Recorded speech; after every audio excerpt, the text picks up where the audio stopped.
Número 10. Você ter uma dieta hiperproteica, tá? Quando a gente fala hiperproteica, não é com excesso de proteína. Algo em torno de 1,4 a 2 gramas quilo de proteína tá ótimo, certo? Então já clica no gostei, se inscreva no canal, porque eu separei 10 dicas aqui muito boas para favorecer o teu processo de perda de gordura para ser magro e não alugar a magreza. Porque perder peso todo mundo sabe, mas a galera recupera. Como é que eu faço para ter aqui a minha escritura de magro, para nunca mais voltar a ganhar peso? Esse é que é o ponto, para isso que a gente troca ideia. Perder peso você faz sozinho. Ser magro aí requer inteligência. Então, o passo número 10 é: tenha uma dieta hiperproteica. Só de você aumentar a proteína da sua dieta, você vai ter uma recuperação muscular boa, que te permite treinar mais pesado. Quem treina mais pode comer mais, quem come mais treina mais e assim sucessivamente, princípio da evolução.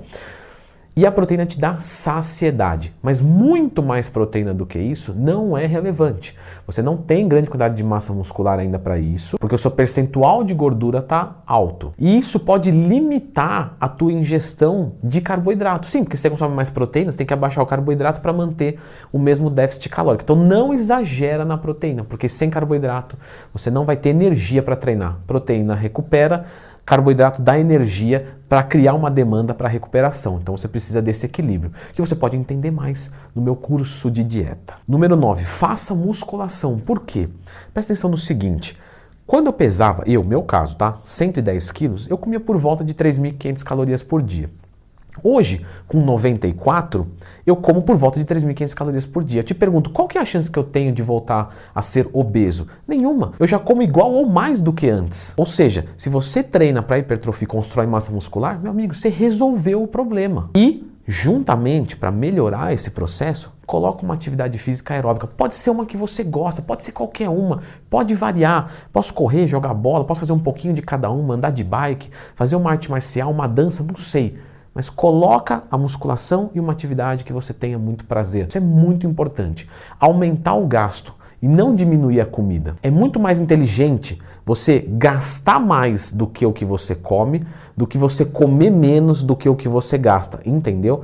Procura gastar mais caloria. Aí você vai comer igual e vai emagrecer. Número 8, verifique o teu sono. Tá? Se você não dorme bem, se você tem dificuldade para pegar no sono e se manter no sono, para a sua vida e resolve isso. Tem uma pessoa que vocês devem acompanhar que se chama Eslen Delanogori. Cara fantástico! E ele sempre diz o seguinte: dos pacientes que eu atendo, X% tem problema porque não dorme direito. Acertou o sono, já melhora a qualidade de vida absurdamente. E isso é total real. Eslen, um abraço para você, meu querido. Seu trabalho é maravilhoso. Vai aparecer o Instagram dele aqui agora. Então acerta o seu sono. Aqui no canal tem um vídeo só sobre sono. Só procurar Leandro Twin mais tema. Todas as dicas para você conseguir acertar. Porque quando você dormir bem, você tem disposição para treinar, os seus mecanismos de fome ficam mais regulados, o seu humor melhora, ou seja, tudo vai funcionar melhor. Número 7. Dá uma aumentada na ingestão de água, tá? A maior parte das pessoas vai beber meio litro, 1 litro, tem gente que nem isso. Galera, sobe para mais ou menos uns 3, 4 litros. Lógico, isso vai depender de pessoa para pessoa. Uma menininha de 60 quilos é muito diferente de um grotesco barbudo editor de vídeo de 1,76 m de altura e 90 quilos. Claro que são tratamentos diferentes, mas mais ou menos 3 a 4 litros de água por dia. Só isso já vai melhorar a tua pele, o teu nível de saciedade. Porque quando você consumir fibra e água, a fibra ela tem capacidade higroscópica, ela puxa a água para ela e isso dá saciedade. Então, galera, vamos aumentar a ingestão de água. Todo dia eu abro caixinha de perguntas no Instagram. Me manda a sua lá, pode mandar a sua dúvida, tá abertinha agora. Todo mundo pergunta de macro, ninguém pergunta de água. Como se todo mundo bebesse água certa. Vocês não bebem água certa, eu sei. Eu converso com o pessoal, tô lá na consultoria direto. A maior parte não bebe água, então acerta isso. No começo vai ser chato? Vai. Né? Você vai no banheiro toda hora? Vai. Mas 2, 3 semanas você está habituado, você vai sentir sede. Então você vai ter que empurrar a água para começar a sentir vontade de beber água. Número 6, cuida da tua flora intestinal. Então, consuma probióticos. Pode ser por exemplo, um copinho, 2 copinhos de iogurte por dia. Ótimo laticínio. Número 5, consome carboidratos de baixíssimo índice glicêmico. Por exemplo, frutas, feijão, lentilha. São alimentos que vão te dar muita saciedade por pouca caloria oferecida. Vai ser mais fácil. Você não vai passar fome numa dieta equilibrada. Número 4. Na questão das frutas, só tenta evitar banana e abacate, tá? Que tem um pouquinho mais de caloria. As outras frutas, morango, melão, mamão, melancia, manga, uva, pera, pode ficar tranquilo e pode consumir.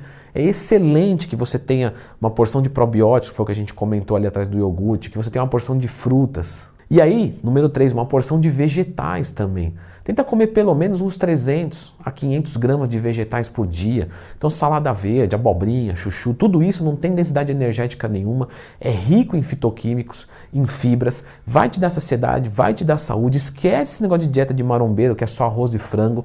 Cara, você precisa de funcionamento da sua microbiota. A microbiota funcionando bem é fundamental para tudo. E aí, número 2, você automaticamente vai bater a tua quantidade de fibra. Se você não bater, se você estiver consumindo pouca fibra ainda, mesmo fazendo tudo isso, vai lá e usa uma psyllium junto. Então, alguma refeição ali você enriquece, tenta consumir no mínimo de 30 a 50 gramas de fibra. De novo, vai variar muito de um barbudo editor de vídeo feio para uma menininha linda de 60 quilos. Mas sempre tenta aumentar a ingestão de fibra. Se você aumentou a ingestão de fibra e sentiu que está indo muito no banheiro, diminui. Cada pessoa tem um número. Se você está consumindo fibra e você não está indo no banheiro regularmente, pode subir a fibra. Desde que você beba água. Lembra, fibra tem capacidade higroscópica, ela puxa água para ela. Está dentro do estômago, puxa a água, leva a fibra hidratada para as fezes, melhora o trânsito intestinal. Se você não beber água e consumir fibra, ela vai seca para o intestino, rouba a água das fezes e resseca ainda mais. Toma cuidado, se não aumentar a ingestão de água junto com de fibra, vai dar problema. E número 1, se pese uma vez por semana. Para de se pesar todo dia, não precisa. Se você está fazendo tudo certo, dieta, treino encaixadinho, estou tomando um manipuladinho da Oficial Farm, uma cafeinazinha, tranquilo. Se você está fazendo tudo certo, você vai perder peso. Está treinando bem, pesado, beleza. Você só se pesa uma vez por semana. E cuidado na hora de ler esse número na balança. Porque pode ser que você ganhou massa muscular na mesma proporção que você perdeu gordura. E o peso é o mesmo, mas a composição é outra. A ideia não é se destruir, a ideia é se reconstruir. Vou falar de novo para frisar bem na tua cabeça. Você vai dormir e vai lembrar dessa frase. Eu criei um gatilho legal, né? Você não quer se destruir, você quer se reconstruir. Você não quer ser igual você agora em proporção menor. Não. Você quer transformar massa gorda em massa magra. Para isso, o teu peso pode estabilizar. Já trabalhei com vários alunos que na primeira semana de dieta bem feita e treino pesado, o peso empata, o peso sobe meio quilo e tudo bem. Por quê? Mede a circunferência abdominal. A gente tem massa muscular e gordura também nessa medida? Tem, mas é muito mais gordura do que massa muscular. Portanto, quando você medir, você vai ver que o peso na balança subiu meio quilo. Vamos botar que subiu, ganhei mais massa do que perdi gordura. Só que a minha cintura abdominal diminuiu 3 centímetros. Claramente, sem nenhum tipo de dúvida, ganho de massa muscular com perda de gordura. André, você falando assim parece fácil, né? Agora, por que você não ensina ao invés de vender esse seu cursinho de dieta? Tá bom, eu vou deixar aqui um vídeo para vocês então sobre ganhar massa muscular e perder gordura ao mesmo tempo. Dá uma conferida aqui.